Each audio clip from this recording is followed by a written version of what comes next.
Kay lahat nandyan at migala shout out sa ating lahat mga kabansa ko. Kumusta mga kabansa ko at mga kanitis ko. Ayan. Actually, eto, maganda na yung takbo, no? Maganda ang development sa nangyayari na lumabas noon, nung pinalabas ni Madam Harlika tungkol dun sa cocaine video. So, may development, may nangyayari, may sagot. Kahit nasasabihin nila na, ay AI yan, ay hindi totoo yan, ay piki yan. So guys, nagiging international na yung video ng cocaine na yun. Pero yun na nga, nagiging pinalabas nila na isang fake or isang AI, no, dun sa mga video na yun na lumabas sa international, no, okay lang yun. Walang problema yun. Kahit sasabihin nila na misinformation tayo. Okay? Kasi ang Pilipino lang naman talaga ang nakakaintindi. Pero lang, may mga broad na, yung mga open-minded na mga ibang lahi. Siguro maintindihan nila yun. Pero as of now, syempre maniniwala sila dahil government yung nagdideklara na piki ay yung mga pinapalabas nating mga anti-Marcos. So, yan guys. Ito lang. No, ang point natin dito is ganito. Sa mga nangyayari ngayon, sa lahat ng mga sinasabi ni Miss Cathy Binag tungkol sa kanya, na kapag siya ay nagiging, kumbaga, yung kalalabasan nung pagkukukain niya, may something wrong sa mind niya. Parang bipolar, parang may something, basta may mental problem after nung yung kumbaga yung result nun. Alam niyo yun. Isipin na lang natin itong nangyayari sa bansa natin ngayon na walang matinong desisyon, walang matinong plano, walang matinong mga sinasabi. Kung ngayon iba sinasabi, sa susunod na araw, bukas makalawa, iba na naman ang sasabihin. Alam niyo yun? May mga nangyayari. So, paano tayo mamumuhay? Paano na yung bansa natin? Guys, malayo pa yung pupuntahan ng bansa natin. Actually, nasabi ko na to sa isang vlog ko na kung hindi siya mapapatalsik o masisipa ngayon o di matatadyakan siya ngayon, edi titiisin natin hanggang 3 years. No, 3 years more kasi nga 3 taon pa. No? Pero guys, hindi eh. Kasi ang 3 taon na yon, ang mangyayari doon, lalala at lalala ang bansa natin nang dahil sa taong ito. Pag hindi ito magawa ng paraan, itong bangag na Pangulo, kasama ng kanyang mga gabinete o itong bangag administrasyon na to, na hindi kasama si Inday Sara dyan, yung bangag na administrasyon na to, alam nyo, kung hindi ito magagawa ng paraan, alam nyo ba, ang bansa natin ay magiging kawawa. Kung worst noong panahon ni Abnoy-Noy, mas worst ngayon. Kasi nga, kita nyo kung gaano katalamak na ngayon yung krimen, kung gaano katalamak yung kalukuhan, corruption at drugs sa bansa natin. Siyempre, natural. Nagiging drug user siya. Okay? Illegal drug user siya. Cocaine user siya. Lahat ng mga nasa cabinet members niya, lahat ng mga appointee niya, ay mga drug users din. O, nasabi naman na yung lahat ni Ms. Cathy, di ba? Bongbong Marcos at si Lisa. At sino ang nag-introduce sa'yo sa kanila? Oh, yeah, I remember 2012. Yung first 2012. time. 2012 yon. So, like, in their house, dinala ako ni Tony Boy sa bahay nila. Yeah. Sa Forbes Park, sa Nara Street. Yeah, sa bahay nila. Yes. 2012. First time Alam yan. mo, 2012 okay. or 20. Basta 2012, 2013 yan. Pero I think 2012 yan. Napaka-memorable pala ng year 2012 kasi kung napasubaybayan mo yung PIDEA leaks, di ba? Doon sa pre-op at auto-op na na-witness din ni Agent Morales na si Marcos Jr. ay nagpupulburon kasama si Maricel. 2012 yon, March yun. So, natatandaan mo pa ba? Kunyari lang, madam, nasa korte tayo. Natatandaan mo pa ba, Miss Cathy, kung anong buwan ka ipinakilala o dinala ng iyong ex-partner, Tony Boy Florendo, sa Forbes Park sa bahay ni Marcos Jr. at ni Liza? To be honest, hindi. Kasi, Hindi mo na matandaan. hindi ko masyadong matandaan, but I think I can go through with some of my picture way back. Kasi, the good thing about me, hindi ako nagdi-delete. Kaya nga yung So, reklamo sa akin so ng may mga mga kids pictures ko. ka. Yes, so Okay. parang Siguro, marami siguro, ako. Pero hindi lang ako ma-post kasi. Alam mo yun? I see. Pero siguro later Mm-mm. on, no, baka pwede nating i-post yan at hindi Mahanap, tayo oo. ready. Oo. Yeah. My question is, pero natatandaan mo pa, nung pumasok ka doon sa bahay nila, anong unang-una mong, papaano ka na inintroduce ni Tony Boy Florendo sa mga mag-asawang Ngagva? Okay. Ako kasi, hindi, ako medyo mahiyain ako sa ganyan. Especially sa, sa alta. You know what I mean? Parang, Alta-altahan. alta-altahan. Kasi, palagi akong nabibiktima. Hindi ko alam bakit. I mean, nabubuli ako. Hindi ko ba kasalanan ba maging cute? Charot. Joke. Hindi. Okay. So, Okay. so, So, alam mo, ibalik mo yung, kami doon. Gusto kong oo. marinig yun eh. Ibalik mo kami nung time na, first time mo yun na nakapasok sa bahay First okay, go. First Okay. time, no? So, like, nung pumunta kami, in-invite daw, ganyan. So, we went. So, alam mo yon. So, nandun yung mga friends, di ba? So, dun ko na first na-meet yung sila, si President Bongbong, then the wife. Pero, hindi ko agad na-meet. Kasi, pagdating ko, nawiwiwi na ako. Sorry. Okay. Sabi ko, Nawiwiwi ka. oo, so I need to, kailangan ko magbanyo. Yes, nga. So sabi ko, Tony Boy, kailangan ko magbanyo. Naiina talaga ako. So, Okay. sabi niya, okay. So parang, I think he asked I don't know kung umalis siya sandali, tapos biglang ginaid niya ako. Tapos nag-CR ako. So paglabas ko, wala siya. So parang sabi ko, saan ako pupunta? So then nakita ako, naglalakad si First Lady papunta. Nakita niya ako. Tapos sabi niya sa akin, ang sabi niya sa akin, hi! Sabi niya, who are you? Sabi ko, hi, hello. Sabi ko, I'm Kathy. I'm with Tony Boy. Sabi niya, oh, okay. Sabi niya.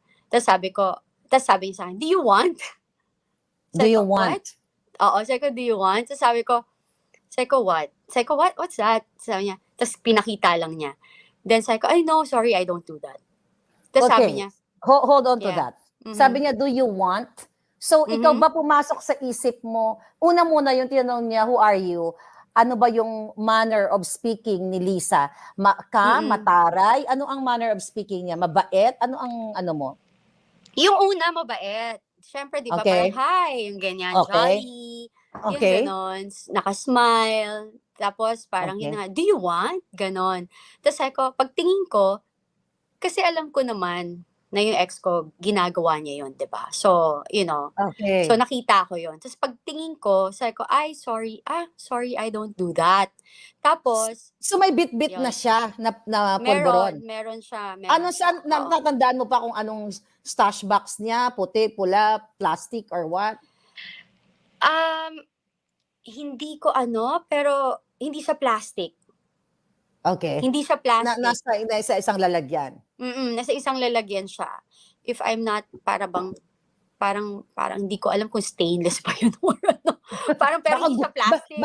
Pero hindi gold hindi gold. Ay, So anyway, parang hindi nung naman sinabi niya. mo, no, I don't do that, ano ang sabi niya sa'yo? Sabi niya, oh, why are you Lisa. here? Why are you here? You're not supposed to be here. Sabi ko, okay. Yes, sabi niya. Sabi ko, natakot ako, syempre, di ba? Alam mo yun, parang hindi naman takot, parang na-shock Intimidating. Parang Oo, na-intimidate kasi ka. parang switch of parang, alam mo yung switch ng ugali. Nag-restroom ka lang. Yeah. At nakikita rin natin, di ba? So, alam nyo, kung mananatili ang bansa ng ganito, lahat ng mga ito ay magiging protektor ng mga drug cartels sa bansa natin. So, ang mangyayari sa bansa natin, lulugmok at lulugmok. At kita nyo sa panahon ni President Duterte, nung nag-conduct siya ng war on drugs, ilang drug lords, ilang drug cartels ang timbog. Diba? Pati ang custom, ang daming narco-politics na natimbog, namatay. Naalala niyo yung si Diane Yuklay, o si Liu Yuklay, yung princess at yung reyna ng drug lords sa Binondo? Diba nakulong silang mag-ina? Marami pa. At yung mga governor, mayor, na mga natimbog talaga. Oh, yung pang namatay na governor, di ba? Nahuli sila, pati mga anak niya.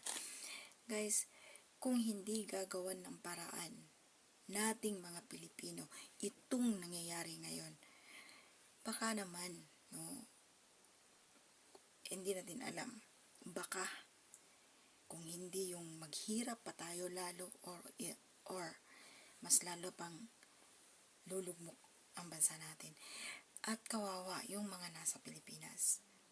Kung hindi gagawan ng paraan ng mga nasa Pilipinas, sasabayan natin kung ano man ang naumpisahan ngayon, sasabayan natin, tutulungan natin na para lahat naman tayo pwede mag-vloggers. Pwede tayong magsalita. Kayo dyan, Facebook, YouTube, sa Twitter, gamitin nyo. Magsalita kayo. Kahit hindi kayo marunong magsalita, na magkatulad namin, na nagsasalita on cam, gawin nyo. Magsalita na kayo. Kasi ito lang ang paraan natin na makatulong tayo, tayong mga OFW, tayong wala sa bansa natin, kasama yung nasa bansa natin. At the end of the day, gagawa sila ng paraan. Ngayong taon na to, sana wala na yang bangag na yan. Kasi nga, kita nyo, pati yung asawa niya, kaya nagkandalele, leche-leche yung bansa natin, nang dahil dyan sa putang inang asawa niya. Alam niyo yun? Kasi siya yung namumuno, mas lalong-lalo pa, yung ating Pangulong bangag. Nakita nyo, nagpunta ng araw ng kagitingan, talagang may residue dito sa, na talagang meron dito, na nakikita na may dito ng cocaine. Guys, ganun na lang sana. Gawin natin ang lahat. Tutulungan natin yung mga taong nagsalita, like kay Maharlika, kay Pidia, Agent Jonathan Morales, kay Miss Cathy, at yung iba pa. At lahat ng mga nagsasalita, kahit kaasapin natin si Nikki Kusiting, kahit kausapin natin si President Duterte na nagsasalita na yan. Pray natin na si Mayor Inday Sara matitrigger. The once na matrigger yan, dire-diretso na yan, tuloy-tuloy na yan. Kung hindi natin gagawin ang lahat ng to ngayon, kawawa ang future ng bansa natin. Yes, future. Kasi nga may 3 taon pang natin, kakaharapin. Alam niyo yun? So guys, ilaban natin. Kung pwede tayong magsalita, umakyat kayo kung saan. Akayin niyo, Jojo, Spencer, Buster, si Bisdak. Doon kayo umakyat kila Joey. Kausapin niyo. Umakyat kayo, magsalita kayo. Ilabas niyo yung mga hinaing niyo. Sana hindi tayo mag-away-away. Sana kausapin niyo si Banat Bay. Tigilan na yan. Yung ganyang klaseng ugali. Dahil lumalabas na insecure lang siya. Lumalabas na siya'y inggit sa mga nangyayari kay Maharlika. Imbis na tutulong siya ngayon tungkol dyan, lagi na lang siyang naninisi. Ano yan? Kaya please, kayong mga banatiros dyan, kausapin nyo yung banatiro, yung mga lalaki dyan, like Banat Bay, like, alam nyo yun? Boss Dada. Alam nyo sentido komon. Kayo mga vlogger, kayo mga public influencer. Okay? Tinitingala kayo ngayon. Pero every time na magsasalita kayo in front of the camera, magsasalita kayo sa YouTube, agad-agad yung mga tao, instead na walang hatred sa ibang mga DDS, magkakaroon ng hatred sa kadahilanan na sinasabi nyo, ay kasi kayo Hindi yun Hindi yung time na to. Panahong ito, kailangan magkaisa at magtulungan. Kahit iisa lang yung layunin natin, pero naandun yung nagtuturo, kayo kasi binuto nyo yan. Wala kayong pakialam dahil meron tayong rights na pumili. May freedom of rights, may freedom tayo to choose kung sino yung ating politicians, kung sino yung ating politics na ibubuto. wala na kayong magagawa dahil binuto na namin yan. Okay? Naandyan na yan. Kaya, tigilan nyo na yan kasi kayo, di kayo nakikinig. Kung sinabi ni President Duterte na iyang si Marcos na yan, kung ibubuto niya yan, maging bangag ang ating gobyerno. Dahil magkaroon tayo ng presidenteng adik. Kung noon sinabi niya nung time ng kampanya, banat bay, idi sana hindi mangyayari ang ganito. At hindi rin si Inday Sara magkakaganyan. Ang problema, hindi niya sinabi, no, antimano, na si Marcos ay isang cocaine user, isang addict, na until now, gumagamit pa rin siya ng drugs. Alam niyo yun, sentido komon, tigilan niyo na yung pagsisisi niyo sa aming mga bumuto dyan kay Marcos. Kasi may kanya-kanya tayo. Okay? God bless Philippines. God bless Philippines.